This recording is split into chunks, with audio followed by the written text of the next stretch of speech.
Welcome back, AP. Welcome back to it. Welcome back to your flipped classroom in our continuing discussion of the French Revolution, which is in full force at this point, right? We spent our time in class talking about the Women's March on Versailles and how that is going to demonstrate an all-encroaching, all-intensifying, all-encompassing revolution that is beginning to sweep the entirety of the country. We talked about a lot of different things. We talked about the Great Fear, the night of August the 4th, the abolishment of feudalism in general. But like I said, we talked all day in class today about a bunch of angry women that change the direction of a revolution. You gotta love that, right? You gotta love when women come together in full force and they literally change history, right? Because they are gonna be the ones that show up, threaten the king, demand food for their children, and also make him, not ask him, but make him move back to Paris, right? The women demand that he move back to Paris, that he sign the Declaration of the Rights of Man, and that he usher in this new concept of a constitutional monarchy that will lead France forward into the future, right? The Women's March is probably one of the most pivotal events because it's doing this. Listen to me carefully. Write this down. It is demonstrating that the women of France are beginning to take a guiding role of this revolution, right? What we need to understand about the French Revolution in its essence, in its importance at this point, is basically that women early on are active participants of this revolution, that they are demanding more rights, that they are demanding better treatment, and they are also demonstrating the core crux argument of this revolution, that it is the job of the country underneath Locke, Allah, Enlightenment ideals to provide for the people. The women of this revolution are demonstrating the true social contract that the people of France are demanding. That might be one of the best things that I've ever said while teaching, right? But what's going to end up happening, though, as well, is in the background of all this shenanigans, right? In the background of all this shenanigans, there are these things being founded as well, right? Women are not allowed access to these things, which is super wicked dumb. I'm actually going to fact check that real quick. Be careful.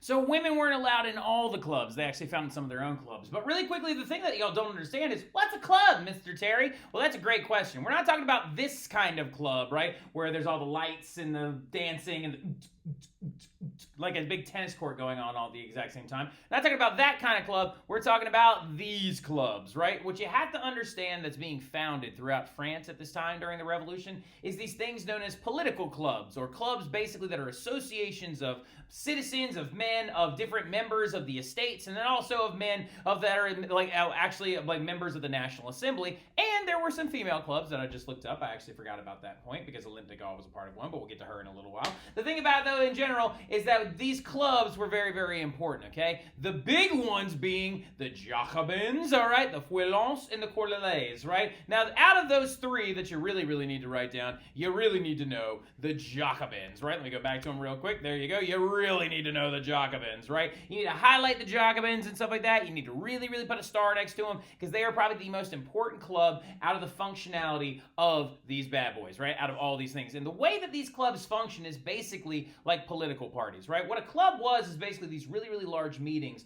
of people that were members of the National Assembly, free associated like citizens and stuff like that of France. They would get together and they would debate, argue, and discuss the advancement of the revolution and the direction that the French government needed to go into, right? And then what would happen is they would go back to the National Assembly meetings and vote for these different things for their constituency bases, right? And the thing that we need to understand, though, is that the Jacobins was the most powerful of all the clubs, right? They had the biggest heavy hitters in them, and they also were pretty hardcore, y'all. They were pretty violent, and they believed in the ideas of violent aggression towards any enemies of France, but whether they be internal or external, all right? Keep that in the back of your mind, whether it be internal or external, right? And so the Jacobins, though, are going to be so vicious and intense that they're actually going to lead to the establishment of a sect that breaks off from them, known as the Girondins, right? And the Girondins were a little bit more moderate, a little bit more liberal, a little more chill. They were like a little bit more like kind of calm and stuff like that. But when we're looking at these clubs that function a lot like political parties, you also have to understand the three big dogs that like ran with the pack in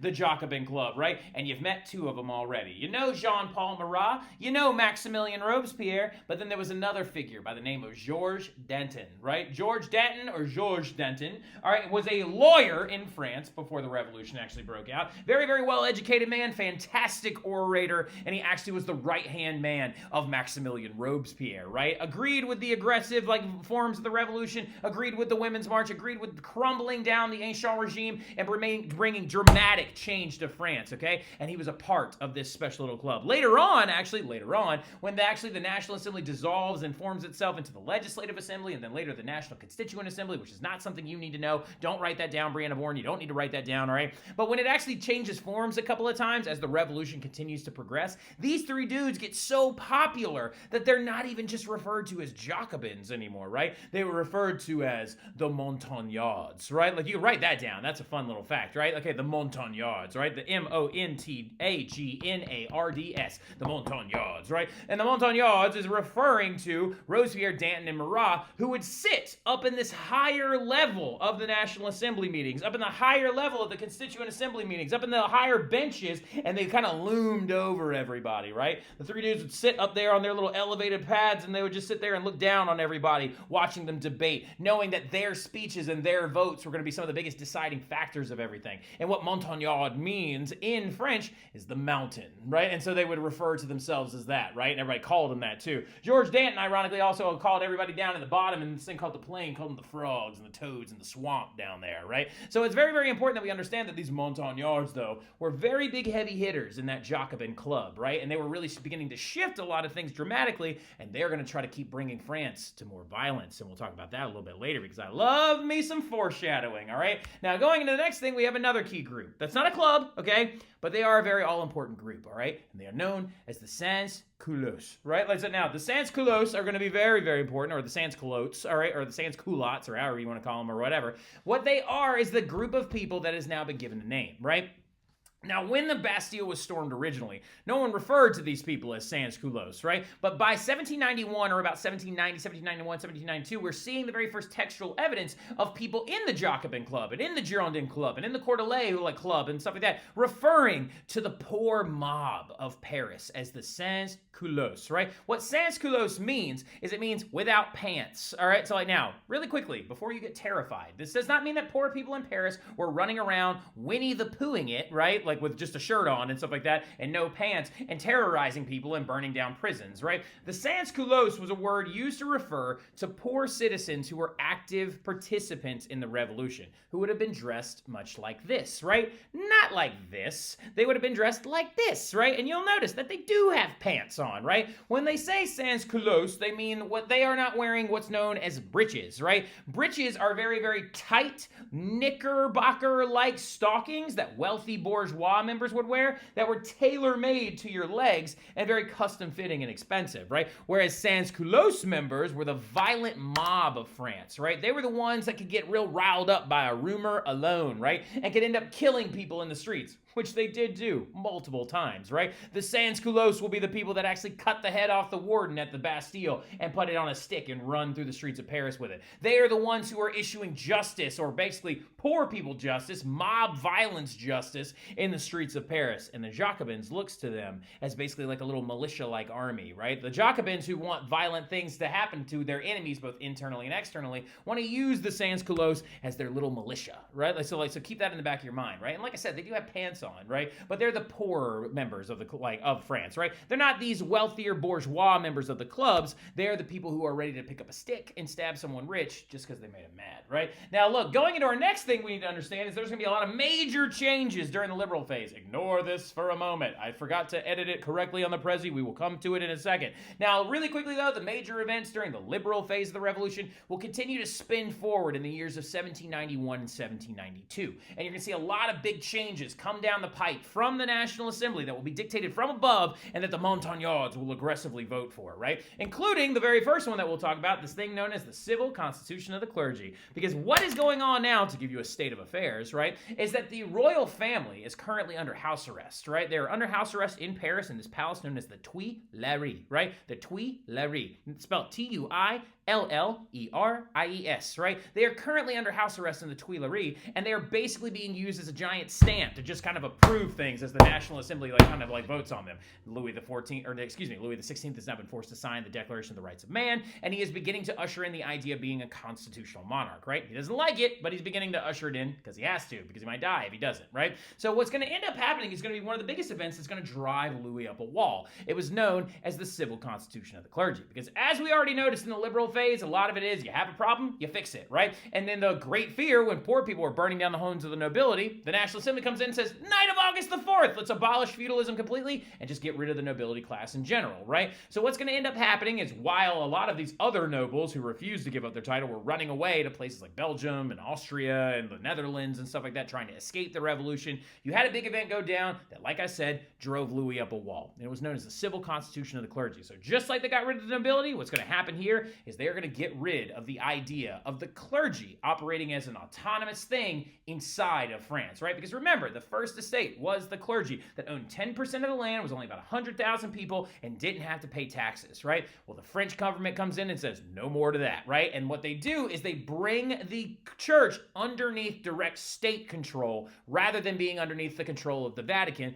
all the way from over in Italy, right? So what their plan is to not only bring them under state control, but to also take away the tithe, strip the land, and also bring wealth back into France, right? So as we can see right here from this political cartoon that was actually issued in a pamphlet that was running around during the French Revolution, you see the bishop or the church member right here is very, very large, right? And then he's going into this squisher thing right here where the like fluid that's coming out of him is being collected, and he's coming out on the other side very skinny. Now, they weren't actively going out into the streets and squishing priests. That's scary, right? Now, they're going to kill a bunch of priests later, but we're not doing that, right? What's going to end up happening is actually he is not large because he is like whatever. He is large because he is full of money, right? And so the idea is that they are taking that money back for the people of France, right? And so the Civil Constitution of the Clergy is also going to have this little addendum to it known as the Oath of Allegiance, where priests will be forced to take an oath where they actually will choose to side themselves with the people of France or side themselves with Italy, right? And so what there's going to happen is you're going to have two new groups of priests, right? The first one is going to be the swearing priests, right? That show up and say, I will go with France, right? They're not priests sitting there going like, what the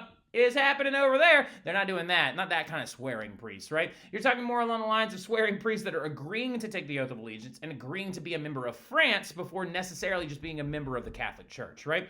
And then you have another group known as the refractory priests, right? And refractory priests were the ones that refused to take that oath and refused to go in line with the new church that the French government was trying to develop. And where those people ended up was in prison. And so they got locked up and shoved into a bunch of jails inside of Paris that were really, really gross and really, really bad. And we'll come back to those guys a little bit later. Now, the other big thing that's going to happen as well that the College Board wants me to talk about, which I think is a silly thing to talk about, but whatever, we're going to talk about it anyway, is the transition from provinces in France into these things known as departments, right? So basically what's going to happen pre-revolutionary France is they had a provincial system that was mostly associated and tied to the system of nobility and the families that actually ruled over these large amounts of land. And so actually looking at this entire area, you can see that there's a lot of different sizes to these provinces and a lot of different wealth factors to these provinces. And it's not geographic, nor is it representative of the people of France, right? Instead, they're going to then move to this thing where they're going to create 101 different departments inside of France that operate a little bit more like states and districts, right?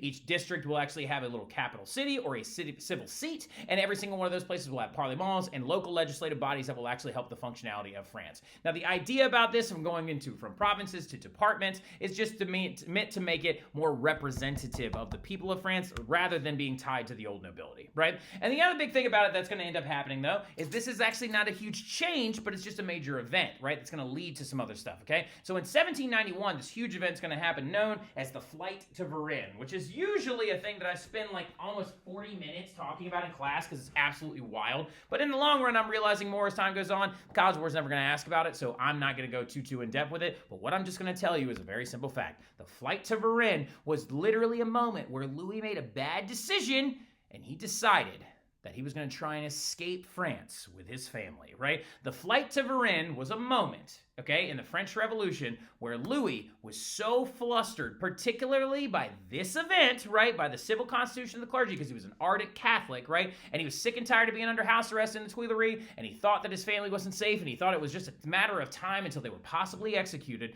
Louis XVI is going to decide to try and convince his family members. Actually, it was ironic because Marie Antoinette was the one actually trying to convince him to do this, all right? We'll talk about that in class a little bit. But anyway, what was going on is that him and his family get together and they decide they're going to try to escape, right? And they try to escape by trying to get to an army that they know is in this place called Montmirail, right? So, yeah, there is a town north of France, right, in the province of Varennes, that if they get there, it's about 120 miles away, right? If they can get there, okay, then they actually will buddy up with an army that will take them over the border into Austria. And why do they want to go to the border, over the border to Austria? Because remember, who is the king of Austria? None other than her brother, Marie Antoinette's brother, Leopold II, right? So yeah, Leopold II is the current ruler and emperor of the Holy Roman Empire and the ruler of the Austrian lands, and they want to get to him so they could possibly maybe gather up an army and then maybe come back and retake France, right? So the flight to Varennes, though, fails catastrophically, right? They catastrophically fail and get busted and caught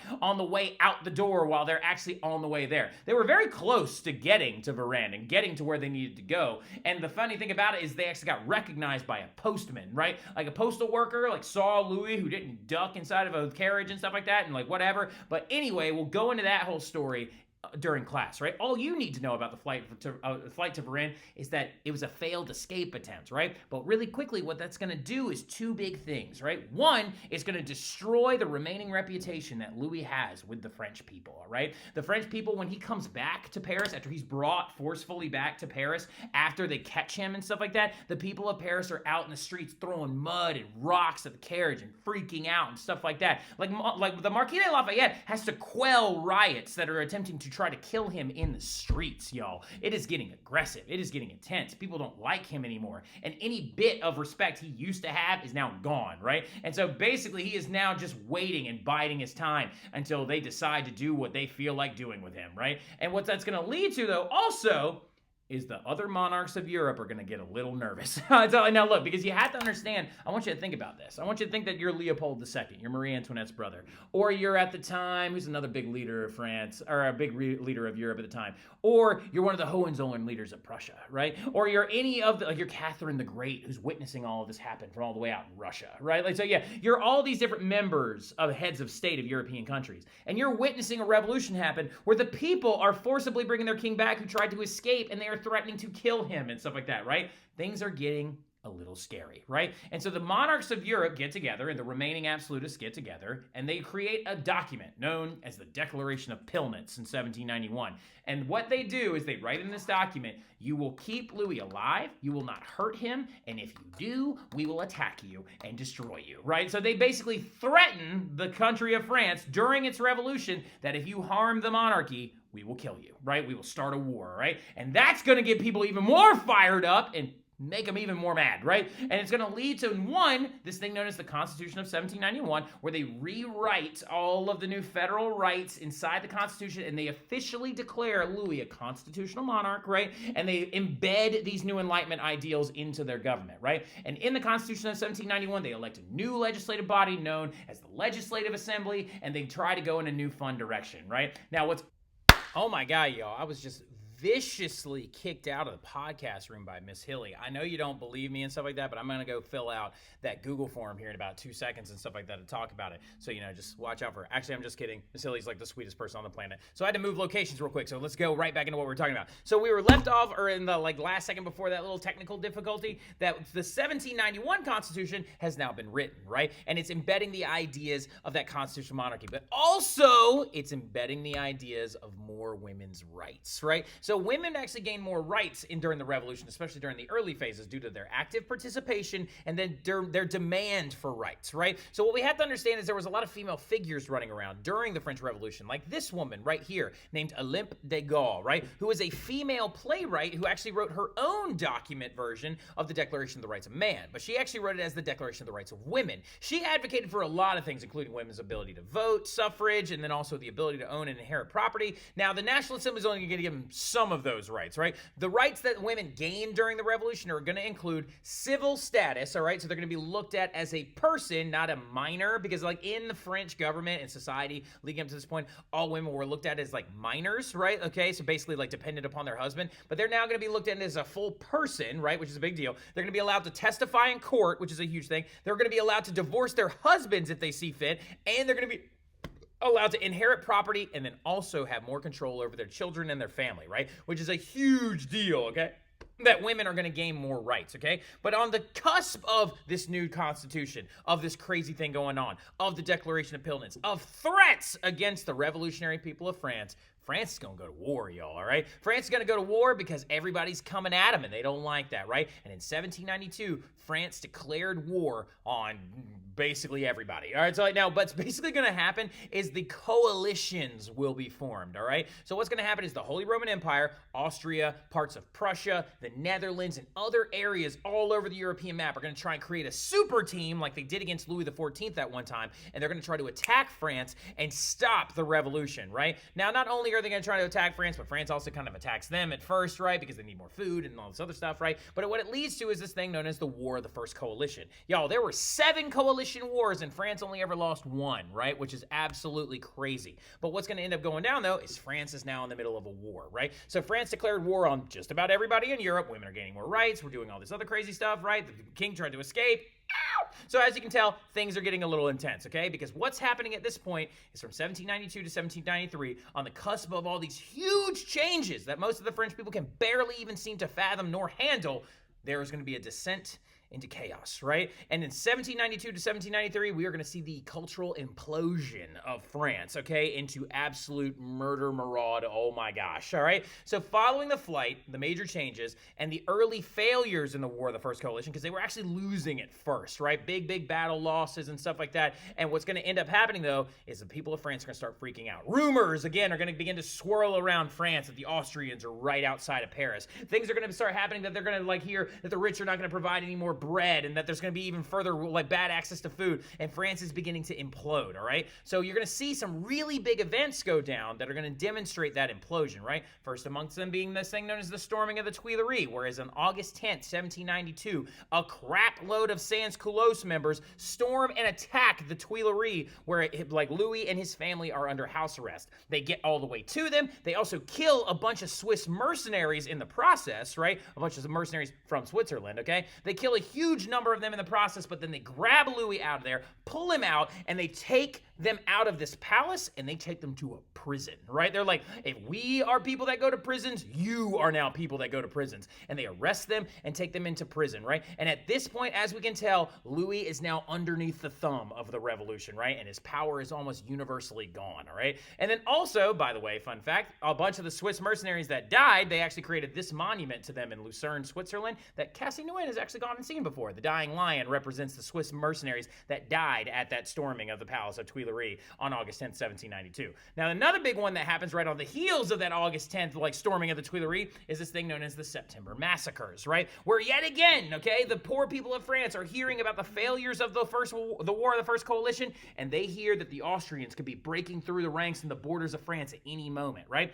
Now, if you got all the way to Paris, you might go to a prison, right, to get reinforcements for your military, because anybody that's locked up in the prison obviously is an enemy of the revolution, right? So what ends up happening is the Sans-Culottes members in September of 1792 start going to those prisons and then pulling everybody out and murdering and executing them in the streets. Like 800 people in the matter of a few days were murdered, okay, in the streets of Paris during this thing known as the September Massacres. Most of those people killed were priests, all right? They were mostly people that actually refused to take that oath of allegiance underneath the civil constitution of the clergy. Also, numbers of children were apparently killed. Some were like thrown down flights of stairs, and people were being murdered in the middle of the street. And also, Marie Antoinette's best friend, the Princesse de Lamballe, actually was going to be chased down in the streets, killed, bitten into apparently, her head cut off, makeup smeared all over it. They stuck it on top of a pike and then went to the prison where Marie Antoinette was being held and put it up in her window and did this really like macabre puppet show basically and stuff like that. It's really getting crazy, y'all. There's violence in the streets. And then also the government has introduced this new weapon of execution, right?